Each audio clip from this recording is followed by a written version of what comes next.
La situation numéro 3 concernait Monsieur Ruche et la confidentialité de son dossier médical.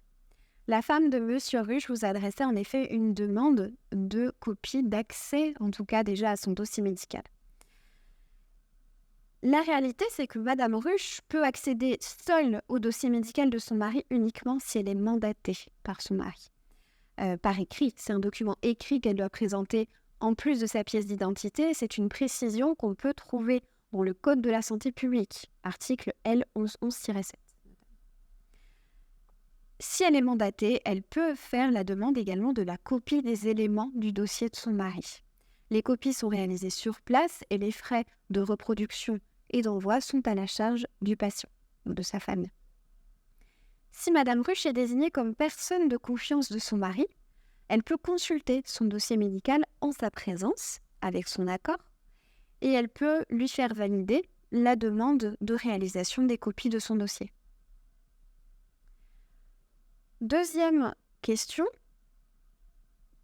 comment les spécialistes que Madame Ruche souhaite consulter pour compléter le diagnostic de son mari et proposer éventuellement d'autres prises en charge, ces médecins spécialistes qu'elle souhaite consulter peuvent avoir accès au dossier médical de son mari grâce aux copies qu'elle peut porter à leur connaissance si effectivement elle parvient à les avoir par les 2 procédés qu'on a décrits juste avant. Et Monsieur Ruche peut également lui-même faire la demande de transfert de son dossier à ses médecins précisément, en les nommant très spécifiquement et en adressant le courrier à son médecin qui le prend en charge au sein de l'hôpital, voire au directeur de l'hôpital. Ça dépend des procédures au sein des hôpitaux. Combien de temps, selon la loi, le dossier médical de Monsieur Ruche sera-t-il conservé ?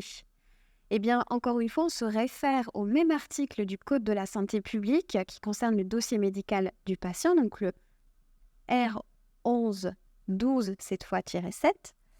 La durée de conservation du dossier de M. Ruche est de 20 ans, à compter de la date de son dernier séjour ou de son dernier passage. Donc ça peut très bien être une consultation, pas forcément une hospitalisation. Dernière question qui concernait le dossier de M. Ruche.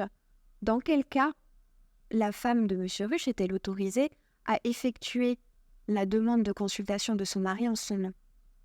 Eh bien, elle peut compléter le formulaire de demande de consultation de son mari si elle est mandatée ou, on l'a vu un peu plus haut, ou en cas de décès de M. Ruche.